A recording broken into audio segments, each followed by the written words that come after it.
এলাকা ডুবে গেছে। ওই খেটে খুটে জীবনের ওই খেটে খুটে যা করে এখন যা করে নুন ভাত হোক শাক সিদ্ধ যে করে তখন তো খেতে হবে। বন্যাতে কোথায় কি পাবো, যা করে খেতে হবে।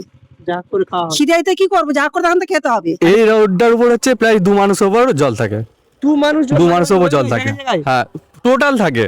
আচ্ছা, মানে 2 মাস একদম 2 মাস এই মানে কখনো কখনো কমছে আবার ওই বাড়ছে। যেমন এই বছরই হচ্ছে প্রায় 4 মাস একইভাবে ডুবেছিল, মানে যে 2025 সালে যেটা 2025 সালে যেটা গেল। হুগলি জেলার খানাকুল, যেখানে উন্নয়ন বলতে শুধুই প্রতিশ্রুতি আর বাস্তবে বলতে বছরের পর বছর এক বুক সমান জল। এখানে বন্যা কোনো প্রাকৃতিক দুর্যোগ নয়, বরং প্রশাসনিক ব্যর্থতার এক জীবন্ত দলিল। 2012 সালের সেই ভয়াবহ বন্যার স্মৃতি এখনও ফিকে হয়নি, অথচ আজও ঘাটাল মাস্টার প্ল্যান বা নদী খননের কাজ অধরায় রয়ে গেছে। নদী খননের নামে মাঝে মধ্যে জেসিবি দেখা গেলেও আদতে মাটির বুক থেকে পলি সরেনি 1 ইঞ্চিও। ফলে বছরের পর বছর 2 থেকে 3 বার বন্যায় প্লাবিত হয় গ্রাম, স্কুল, হাসপাতাল থেকে শুরু করে জনজীবন স্তব্ধ হয়ে থাকে টানা কয়েক মাস। শিশুরা শিক্ষার আলো থেকে বঞ্চিত হয়, রোগীরা চিকিৎসার অভাবে ধুঁকতে থাকে। একসময় উর্বর জমি আজ পলি আর বালির নিচে চাপা পড়ে যাচ্ছে। প্রশাসনের এই উদাসীনতা কি খানাকুলকে চিরতরে মানচিত্র থেকে মুছে দেবে? আজকের ভিডিওতে আমরা এই বন্যার অন্তরালের সত্যিটা তুলে ধরব। আপনারা দেখলেন তো কিভাবে প্রতি বছর খানাকুলের মানুষ প্রাকৃতিকের সাথে নয় বরং দুর্নীতির সাথে লড়াই করে বেঁচে আছে। যে নদী হওয়ার কথা ছিল আশীর্বাদ, ড্রেজিং বা খননের অভাবে তাই আজ অভিশাপ। সরকার কি জানে না যে এক বুক জলের তলায় কত মানুষের স্বপ্ন ডুবে যায়? 3-4 মাস ধরে স্কুল বন্ধ থাকা একটি প্রজন্মের ভবিষ্যৎ অন্ধকারের দিকে ঠেলে দিচ্ছে। নেতারা শুধু ভোটের সময় উন্নয়নের বলি আওড়ান, কিন্তু বন্যা শেষে তাদের আর দেখা মেলে না। এই জল যন্ত্রণার শেষ কোথায়? প্রশাসন কি এখনো ঘুমের ঘোরেই থাকবে, নাকি খানাকুলবাসীকে এই নরক থেকে মুক্তি দেবে? উত্তর চায় খানাকুলের সাধারণ মানুষ। আপনাদের এখানে তো নিয়মিত বন্যা হয়? বন্যা বলতে বছরে 4-5 মাস ডুবে থাকে। ডুবে থাকে 4-5 ডুবে থাকে 4-5 মাস। 4-5 মাসের মধ্যে সেটা তো ডুবে থাকছে, প্লাস ওই যে জোয়ার ভাটা যে হয় ওই বর্ষাকালে, তাতে কন্টিনিউ আমাদের এই যে এইটাতে বাস চলে। এই রাস্তাটা যে টোটাল আছে আমাদের পানশুলি থেকে আর মানে কামারশাল হয়ে আরামবাগ রোডটা আছে, তো এই রোডটার উপর হচ্ছে প্রায় 2 মানুষের উপর জল থাকে। 2 মানুষের উপর জল থাকে, হ্যাঁ টোটাল থাকে। আচ্ছা, মানে 2 মাস একদম 2 মাস এই মানে কখনো কখনো কমছে আবার ওই বাড়ছে। যেমন এই বছরই হচ্ছে প্রায় 4 মাস একইভাবে ডুবেছিল, মানে যে 2025 সালে যেটা 2025 সালে যেটা গেল। পানশুলি থেকে এই যে হানুয়া বা পঞ্চায়েত আমাদের যে রাস্তা, এই রাস্তাটা কিছুটা উঁচু করলে খুবই ভালো হতো। একদম সরকারের কাছে এটা একদম আবেদন।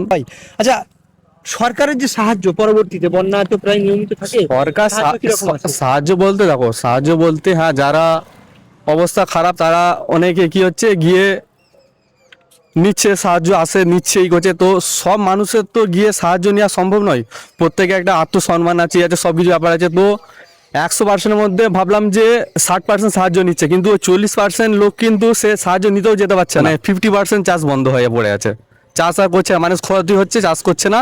এবারে যেটা সরকারি যে সাহায্য একটা পাচ্ছে সেটা পাচ্ছে, সেগুলো আলাদা ব্যাপার, কিন্তু চাষ টোটাল বন্ধ। সবজির দাম বাড়ছে ওই জন্য। আমি খানাকুলে আমি বলছি, আমাদের হচ্ছে মারাখানা পঞ্চায়েত, তো মারাখানা পঞ্চায়েতে বাঁধ বাঁধা সেরকম কোনো এখনো কাজ দেখিওনি বা শুনিওনি যে এরকম কোনো কাজ শুরু হবে বা কোনো প্ল্যানিং চলছে। শুধু দেখি মাঝে মাঝে ওই নদীতে জেসিবি আসলো, গর্ত করলো, আর যেই গর্তটা করছে সেটা হচ্ছে খুব যে হলে 1 মাসের মধ্যে আবার ভর্তি হয়ে যাচ্ছে। আচ্ছা, মানে গর্ত জোয়ার ভাটা হয়তো জোয়ার ভাটা হচ্ছে, গর্ত করছে, অনেকটা করছে, সে একটা জোয়ারে ভর্তি হয়ে যাচ্ছে। তুমি সাহায্য তো আসছে বন্যার পরে, কিন্তু বন্যা চলাকালীন 20 দিন 25 দিন যে অসুবিধা, কারোর শরীর খারাপ হলে হলে বা খাওয়াটা সবই অসুবিধা খুবই। তুমি সাহায্য তো আসছে বন্যার পরে, কিন্তু বন্যা চলাকালীন 20 দিন 25 দিন যে অসুবিধা, কারোর শরীর খারাপ হলে হলে বা খাওয়াটা সবই অসুবিধা খুবই। বিশেষত কলকাতায় ডুবে গেলে মানুষ কিন্তু ন্যারেটিভ চলে, দিন রাত তার ব্রেকিং হয়, কিন্তু এই পশ্চিমবঙ্গের বিস্তীর্ণ এলাকা, বিশেষত এই হুগলির এই এলাকাগুলো প্রায়ই বন্যা হয়, সেই নিয়ে কিন্তু সেভাবে কোনো খবরও সামনে আসে না। খাওয়া দাওয়া, ওই টাকা পয়সা, হ্যাঁ, ও বন্যার সময় তো টাকা পয়সা তোমাকে জোড়ো করে রাখতে হবে, ক্যাশ ভেঙে খেতে হবে। ক্যাশ ভেঙে যায়। হ্যাঁ, ওইসব কিছু কোনো গল্প নেই। আচ্ছা, আপনাদের এই কৃষি প্রধান এলাকা, হ্যাঁ। এখানে পরবর্তী প্রজন্ম কি কৃষি আচার করছে? যেহেতু আপনাদের এখানে বন্যা হয়, কৃষি কি বিমুখ হচ্ছে তারা, আপনাদের ছেলে পুলে তারা? তবে ছেলেপুলেরা সব বাইরে চলে গেছে এখন, আর অত কৃষিকাজ কে করতে যাচ্ছে না? আমি আছি থানাকুল বিধানসভার অন্তর্গত মারোখানা এলাকাতে।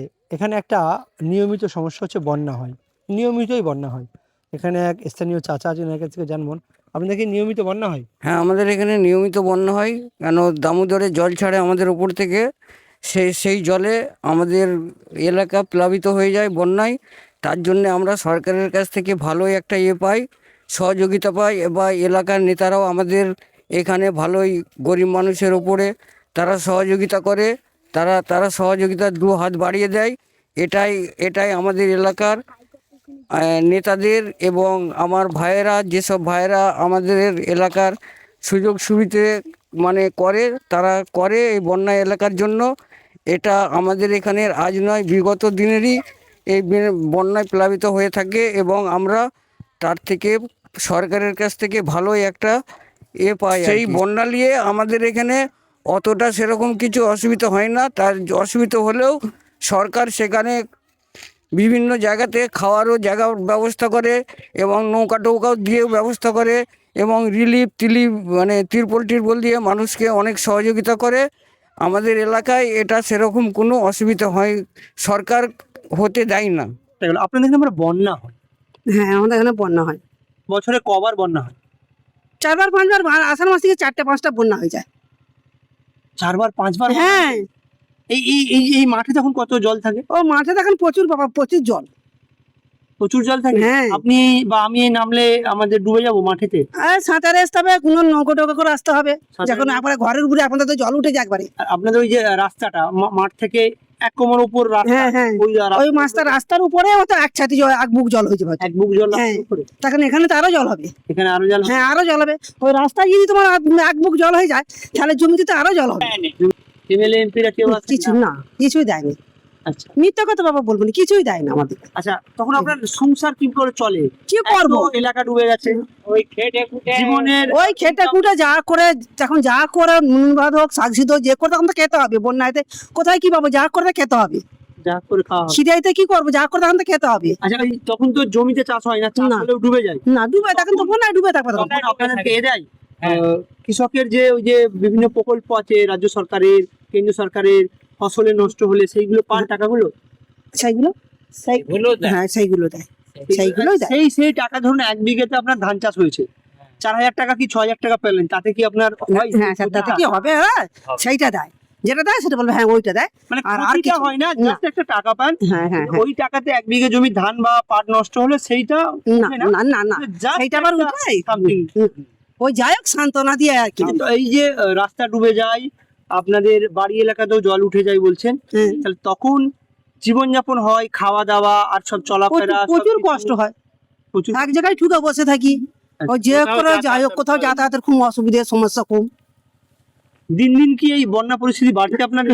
হ্যাঁ, বন্যা পরিস্থিতি বাড়ছে। বন্যা হলেই আমাদের সব কষ্ট, খুব প্রচুর কষ্ট বোধ হয়। এখানে বছরে 2বার 3বার 4বার, 2বার বন্যা হবেই কনফার্ম, 3বার 4বারও বন্যা হয়। সেই পরিস্থিতিতে বন্যা হয়ে যায়। সেই পরিস্থিতিতে ধানও হয় না, পাটও হয় না, দুটো ফসলই নষ্ট হয়। এবং ন্যূনতম সেই 4000 1 বিঘেই বা 6000 টাকা ক্ষতিপূরণ কখনো পায় তারা, কিন্তু সেই ক্ষতিপূরণ 1 বিঘে জমির ফসল নষ্টতেই পর্যাপ্ত নয়।